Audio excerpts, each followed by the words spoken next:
Dipilih oleh Allah, dipilih dengan ujian berat, bukan dipilih tanpa ujian, tanpa godaan, tanpa kesulitan. Enggak, dia terpilih karena sebuah ujian, karena sebuah godaan berat.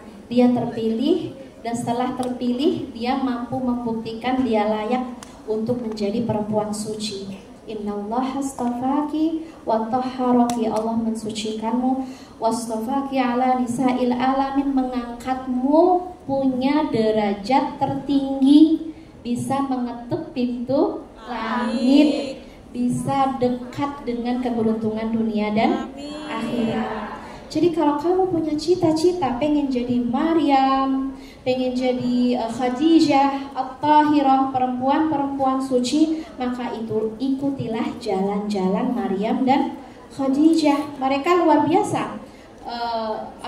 Contoh self controlnya, self awareness, self love, ya, atau respect God-nya luar biasa, menghargai, menghormati aturan-aturan Allah Subhanahu wa taala karena punya cita-cita.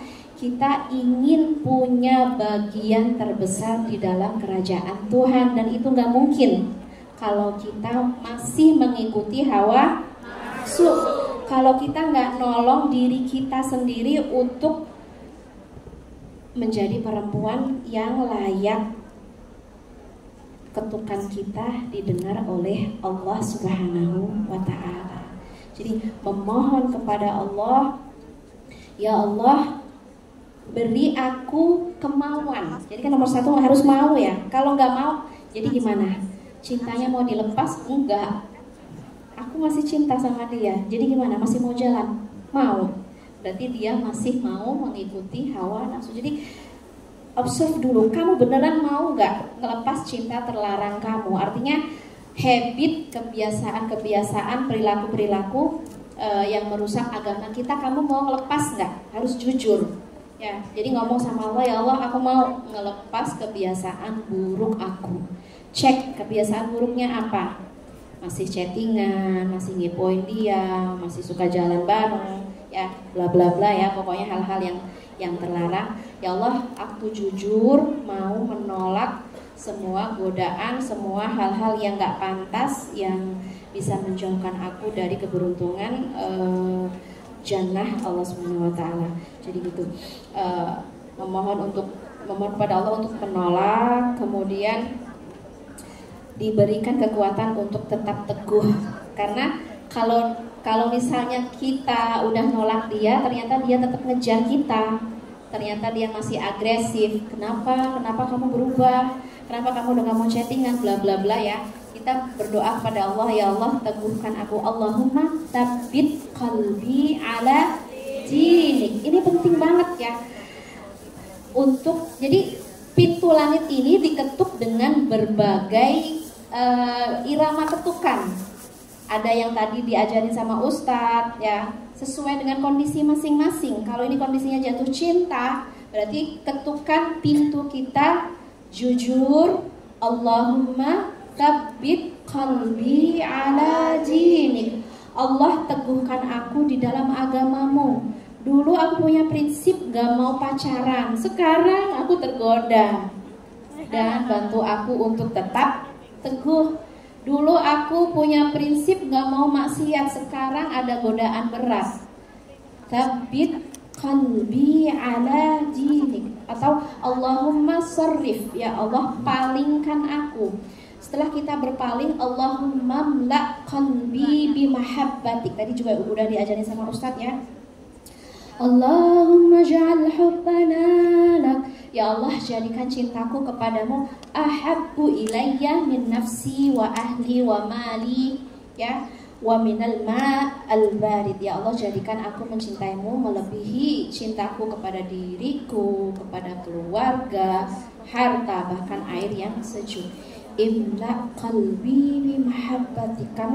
Pokoknya kamu kalau lagi menderita cinta berat yang kamu nggak bisa menolong diri kamu, dan aku juga nggak bisa nolong, siapapun nggak bisa nolong, ya, kamu boleh coba sholat 2 rakaat. Ya, kalau kamu jujur, memang mau sembuh, memang mau sehat, memang mau pulih, memang mau ngelepas. Awalnya memang harus jujur ya. Kalau enggak, kamu ya sudah, ya sudah, kamu akan berada di siklus itu gitu. Jadi enggak, ini siklusnya harus di-cut, ini harus selesai. Aku harus punya healthy life, ya kan? Aku harus punya healthy mind, healthy emotion, healthy habit. Aku harus punya kebiasaan sehat, berpikir sehat, bergaul sehat, semuanya harus sehat. Aku nggak mau sakit lagi. Oke? Jadi imla qalbi itu kamu coba sholat 2 rakaat, memang niat untuk sehat, niat untuk pulih. Jangan sampai seperti dari Bani Uzrah tadi. Entah, aku nggak tahu apa yang dia rasain. Dia menderita cinta dan mati di dalam cinta, dan aku nggak mau nyinyirin dia, nggak mau mencaci dia. Allah a'lam, itu urusan dia sama Allah ya. Tapi jangan sampai itu menderita, maksudnya kita rasain. Jangan sampai, na'udzubillah. Kita semoga hanya kayak nonton aja seperti Abdullah ibn Abbas dan berdoa, Allahumma inni a'udzubika minal aishki. Aku nggak mau kayak Bani Uzrah yang menderita karena cinta. Sholat 2 rakaat dan berdoa, Allahumma imla qalbi bimahabbatik, gitu. So teman-teman yang dirahmati Allah, kenapa pintu langit sulit dibuka? Karena terlalu banyak hijab, ya, terlalu banyak apa ya? Hijab itu penutup, ya penutupnya seperti yang aku jelasin tadi. Pikiran tertutup, perasaan tertutup, perilaku kita tertutup, akhlak kita tertutup. Sehingga jangan sampai kita kayak curhat, aku udah berdoa tapi nggak segera dikabulkan. Itu mungkin ada hal-hal yang menutup. So insya Allah kita buka pintu langit kita saat ini, detik ini ya, dengan observe diri kita. Apa nih yang bikin pintu langit tertutup? Ya, mindset aku kah, perilaku aku kah, ego aku kah, hawa nafsu aku kah, gitu. Jangan sampai kita nganggap Allah zalim, aku udah ngetuk tapi enggak dibukain. Padahal kita yang belum benar-benar layak untuk ngedapetin keberuntungan dunia dan akhirat. Jadi yang jatuh cinta setelah ini boleh bertanya detail how to-nya ya, silahkan. Aku serahkan kepada Bunda Nuris untuk sesi pertanyaan ya. Oh, atau Pak Ustadz? Gimana fikih cintanya? Seru. Seru banget. Semoga apa yang disampaikan Umi Hanin tadi itu jadi satu insight ya buat kalian. Amin. Khususnya yang lagi tersiksa dengan perasaan rindu, perasaan cinta. Bukan hanya cinta bagi para jomblo ya, mungkin cinta bagi yang sudah menikah tapi LDRan gara-gara amanah kerja di Hongkong ya. Ini juga titipkan orang yang kalian cintai kepada Allah Subhanahu Wa Taala. Seperti Nabi Yakub menitipkan Nabi Yusuf kepada Allah. Kalau bukan karena doanya Yakub, mungkin Nabi Yusuf gak akan selamat dari banyak ujian dan fitnah. Tapi karena doa dan titipan Nabi Yakub, maka Nabi Yusuf pun selamat. Soalnya Nabi pernah bilang, Innallaha idza istudi'a syai'an hafizah. Allah itu kalau dititipkan sesuatu pasti dijaga. Baik, jadi hari ini kita udah belajar berapa hal? Saya pengen nanya dulu sebelum kita nanti masuk ke sesi tanya jawab. Udah belajar berapa hal hari ini? 3. Tentang bagaimana mengetuk pintu langit, dan salah satunya adalah untuk mengutarakan cinta. Yang pertama, gimana cara ngetuk pintu langit? Pujilah Allah dengan pujian-pujian yang indah, dengan jumlah yang banyak, disebut dengan as-sana'u 'alallah. Dalam sebuah hadis, Nabi pernah bilang gini, seandainya seluruh langit dan bumi ditaruh di sebuah timbangan, kemudian kalimat la ilaha illallah diletakkan di timbangan yang lain, sesungguhnya kalimat la ilaha illallah itu lebih berat daripada langit dan bumi.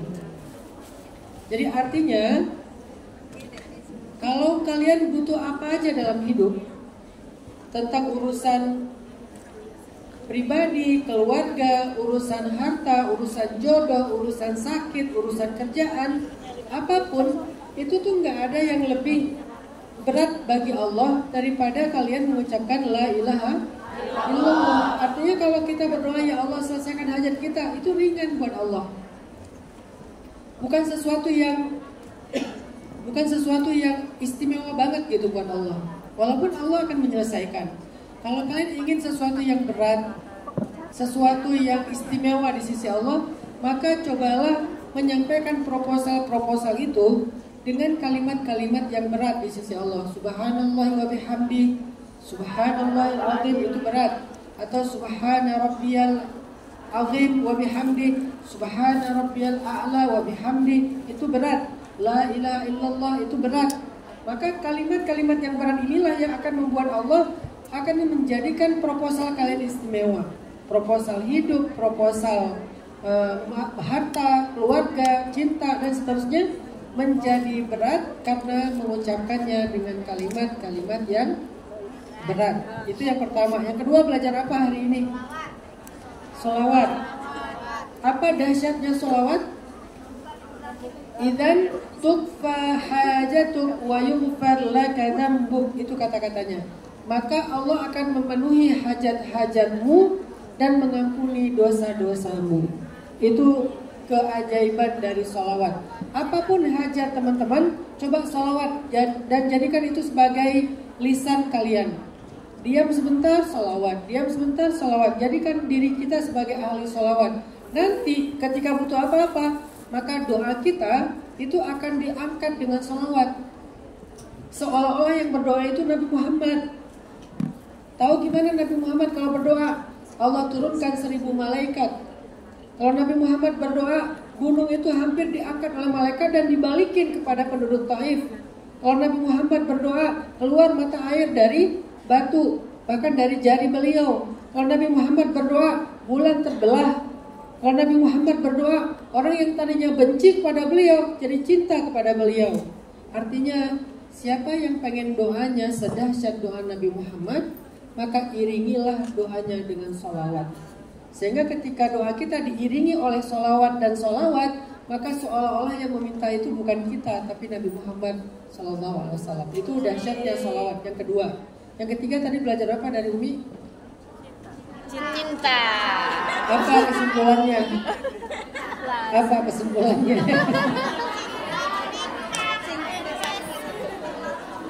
Kesimpulan yang disampaikan Umi kan, ceritanya terakhir itu pakai. Kok kesimpulannya jadi patkai? Yang disampaikan Umi tadi tentang masalah cinta, intinya cuma satu, belajar untuk selalu menjaga Allah, Allah menjaga kita. Ihfazillah yahfazka.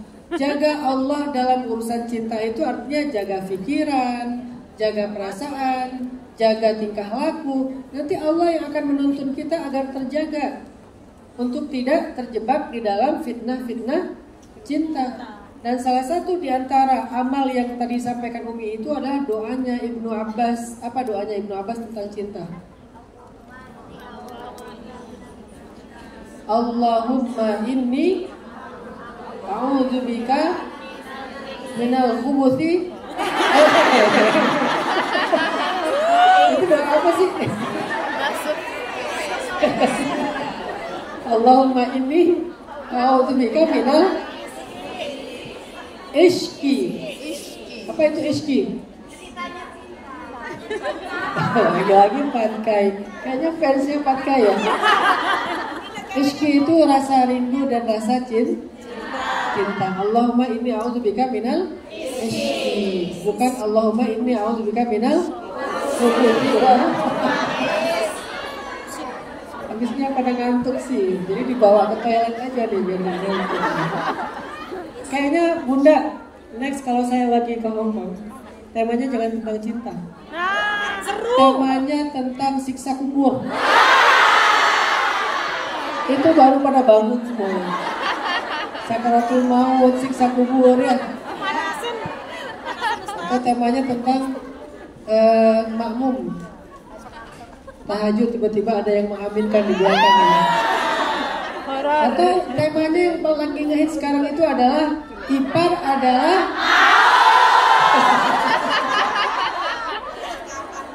enggak. Bunda bisa aja dipancing. Itu ya 3 hal. 1 as-sana, 2 as-salawat, 3 adalah ya udahlah yang paling gampang doa Allahumma inni a'udzubika minal isyi. Yang ketiga berarti ad-du'a, itu silah, itu adalah senjatanya orang beriman. Bukan isfi. Kalau isfi itu sembuh. Rizki. Pakai Q bukan K ya. Berarti memuji Allah, salawat dan doa, dan jadikan ini sebagai lifestyle-nya kita sebagai orang yang beriman. Semoga ini jadi insight dan life hack kita. Mungkin setelah ini kita akan coba buka kesempatan buat curhat dong Mi gitu ya. Jangan ke saya kalau curhat.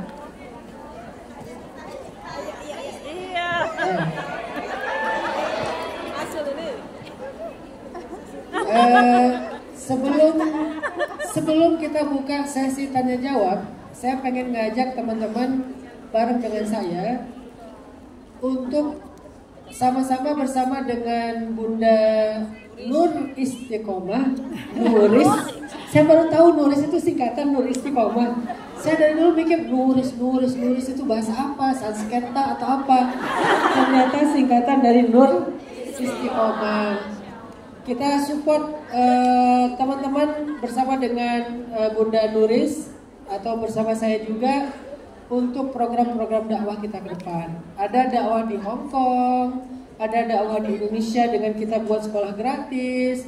Kalian nggak sadar mungkin ya, ketika kalian mengambil bagian dalam dakwah, Allah juga akan mengambil bagian dalam urusan hidup kalian. Kenapa?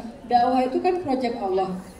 Siapa yang mengambil bagian dalam proyek Allah, Allah juga akan ambil bagian dalam proyek pribadinya dia. Sekarang proyek kalian apa? Misalnya tadi jodoh, masalah karir, masalah pribadi, keluarga, itu kan proyek-proyek kita kan. Nah, proyek kita itu, kalau bahasa Umi tadi, nahnu la nuhsinut tadbir. Kami ini nggak baik dalam mengurus diri sendiri. Allah lebih baik dalam mengurus kita. Jadi kalau pengen mengundang Allah mengurus kita, coba urus dulu agama Allah. Dan itu prinsip saya sejak dulu. Saya kalau lagi ngerasa kayak butuh diurus, butuh diatur, butuh direncanakan dengan rencana terbaik, saya akan belajar bukan merencanakan hidup saya, malah merencanakan program dakwah. Begitu saya serius merencanakan dan menjalankan program dakwah, Allah juga ternyata serius merencanakan dan menyelesaikan program-program pribadi saya. Jadi yuk kita sama-sama ambil bagian dalam dakwah di Hong Kong dan dakwah di Indonesia dengan menyisihkan sebagian dari harta terbaik kita fisabilillah. Mudah-mudahan dengan kayak gitu kajian di Hong Kong ini rutin ya Bunda ya, setiap minggu ya. Setiap bulan ya. Berapa lama sekali sih? Sebulan sekali. Bukan saya yang rutin ada kajian. 1 bulan sekali. Nah mudah-mudahan setiap sebulan sekali kita dapat transferan pahala dari kajian-kajian seperti ini. Dan juga di Indonesia tanpa kita sadar kan kita juga bangun pesantren, bangun sekolah kan. Jadi dana yang kalian sumbangkan itu sama Bunda Nuris langsung nggak sampai 3 hari itu langsung diserahkan kepada dakwah, baik dakwah saya atau dakwah kiai-kiai yang lain. Jadi nggak pernah ditahan sama Bunda Nuris sebulan terus dijadikan investasi, bikin tambang gitu ya. Nggak pernah itu. Langsung nggak sampai 3 hari Bunda Nuris sudah transfer dan langsung jadi kelas, jadi asrama, jadi kebaikan insya Allah. Ya udah Bunda Nuris, saya serahkan lagi mic-nya ke Bunda Nuris. Bismillah nggih, ikhlas. Berikan yang terbaik. Monggo sanda sholawatan nggih. Allahumma sholli ala Muhammad. Sallallahu ala Muhammad. Sallallahu alaihi wasallam.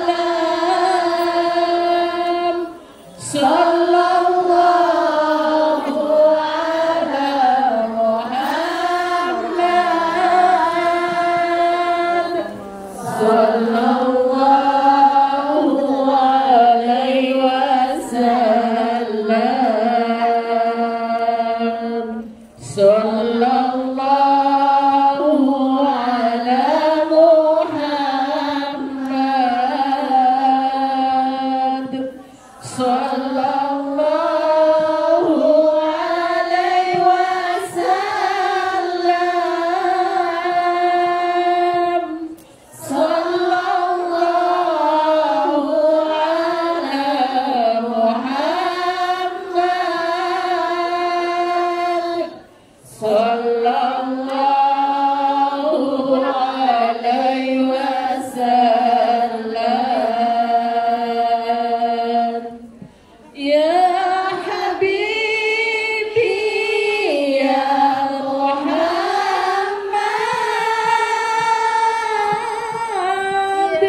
ya Rusal Khafiqaini,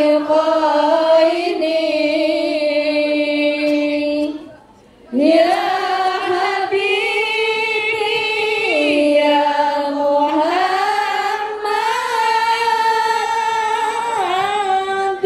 ya Rusal Khafiqaini,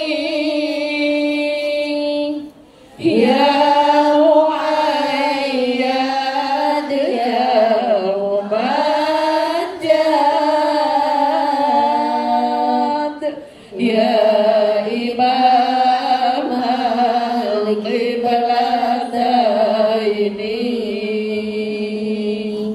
Sallallahu ala Muhammad.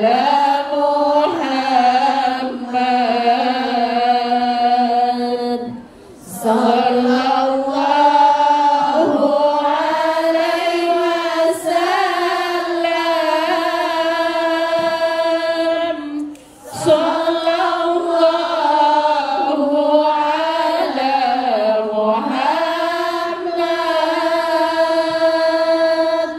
Sallallahu alaihi wasallam. Sallallahu ala Muhammad.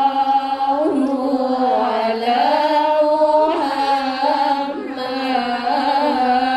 alaihi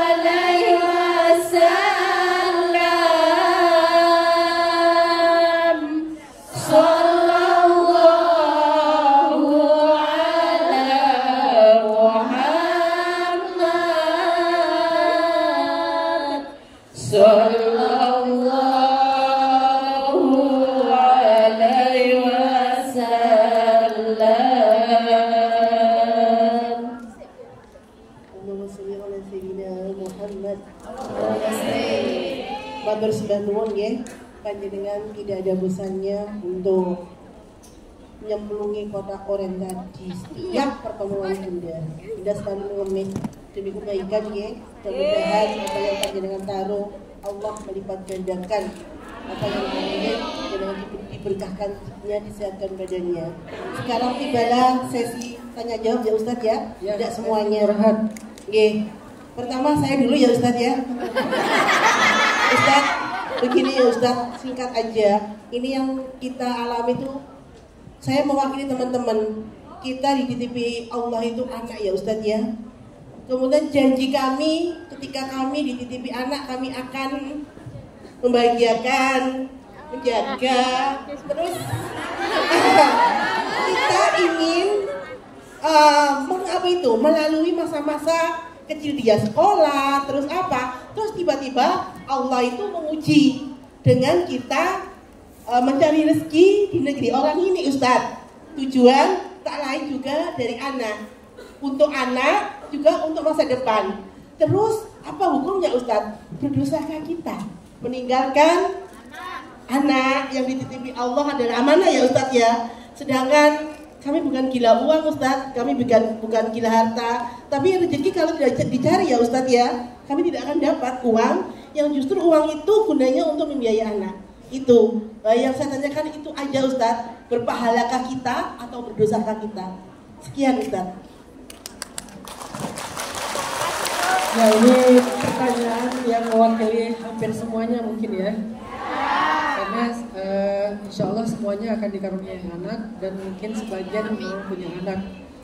Ada yang mungkin anaknya masih kecil-kecil ya, ditinggal ya. Ada yang ditinggal dari kecil sampai lulus kuliah. Ya. Belum lulus. Ada. Sampai kuliah ya. Sampai menikah ada. Ini karena tentang ibu yang jawab, ibu juga. Gimana angle-nya seorang ibu? Bismillahirrahmanirrahim. Tentang anak ya, fitrah kita antara ibu dan anak itu kayak memang nggak bisa dipisah. Meskipun fisik kita berjauhan, kayak hati kita selalu nempel 24 jam tuh kayak kita nemenin mereka. Tapi badan kita nggak bareng mereka, tapi pikiran kita, emosi kita selalu nempelin mereka, dan mereka juga sama. Karena kebutuhan ibu dan anak ke ibu ini sebuah kebutuhan yang nggak bisa diabaikan, yang pengen selalu ada kemelekatan. Normalnya melekat fisik, zahir dan batin melekat, tapi kenyataannya zahirnya kita nggak bisa melekat, kita berjauhan ya. Jadi ya itu tadi, kita kayak hanya bisa menitipkan anak-anak kita kepada Allah, dan yang pasti harus ada ikhtiarnya juga gitu, memastikan bahwa 24 jam anak-anak kita fi riayatillah, di dalam pemeliharaan Allah. Gimana cara memastikan? Berarti komunikasi harus terus lancar ya, harus bertanya mainnya sama siapa, gurunya seperti apa, tetangganya bagaimana. Karena meskipun kita sudah berjauhan, tapi tanggung jawab kebutuhan anak harus terus kita jalankan gitu, terutama kebutuhan pergaulan mereka.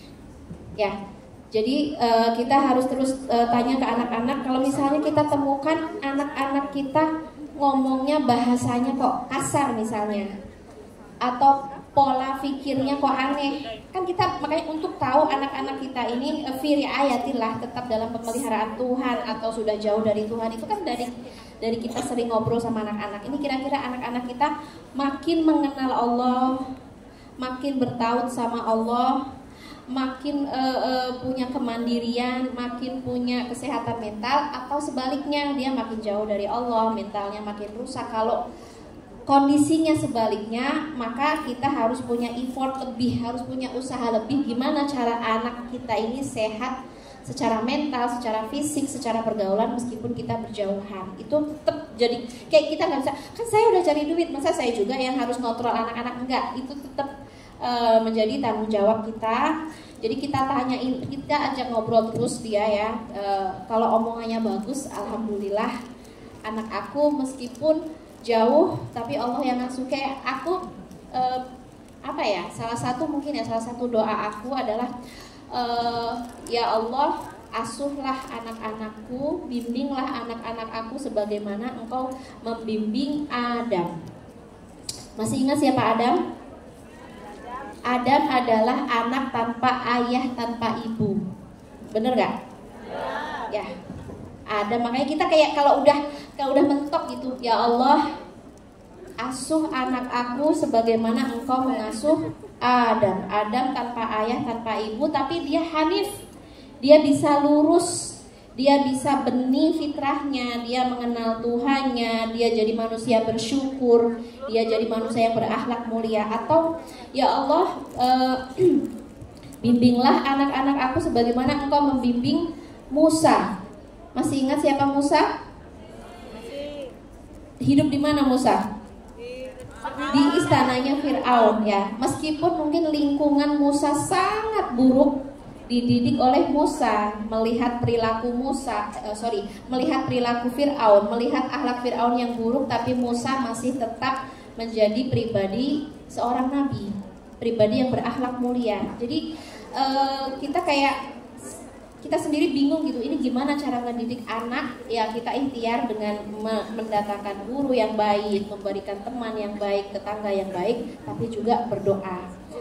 seperti engkau didik Musa atau engkau didik Allahumma ati ibni hikmata Luqman. Ya Allah, berikan untuk anakku hikmah sebagaimana engkau berikan untuk Luqman.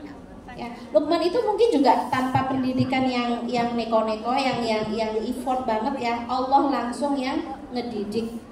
Jadi teman-teman yang dirahmati Allah, kayak kita harus melihat kekuasaan Allah di orang-orang soleh ketika mereka ngedapetin keberuntungan itu seperti Luqman, seperti Sulaiman. Allahumma fahim ibni fahma Sulaiman. Ya Allah, berikan anak aku fahamnya Nabi Sulaiman. Jadi jangan dianggap bahwa doa-doa kita ini doa-doa yang sia-sia.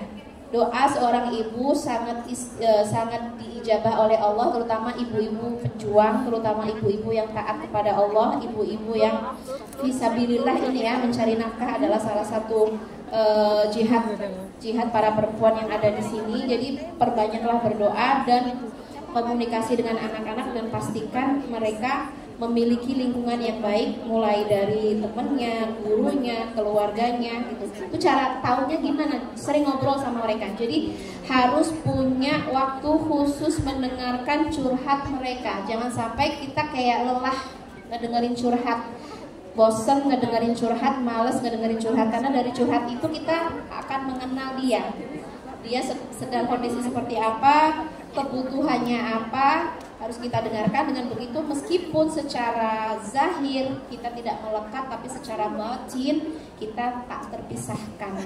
Semoga banyak sekali Masya Allah. Paling itu sih Bunda, semoga kangennya Bunda dan para bunda yang ada di sini menjadi ladang pahala dan berkah ya. Amin. Berkah untuk anak-anak kita dan pengorbanan kita nggak sia-sia. Baik.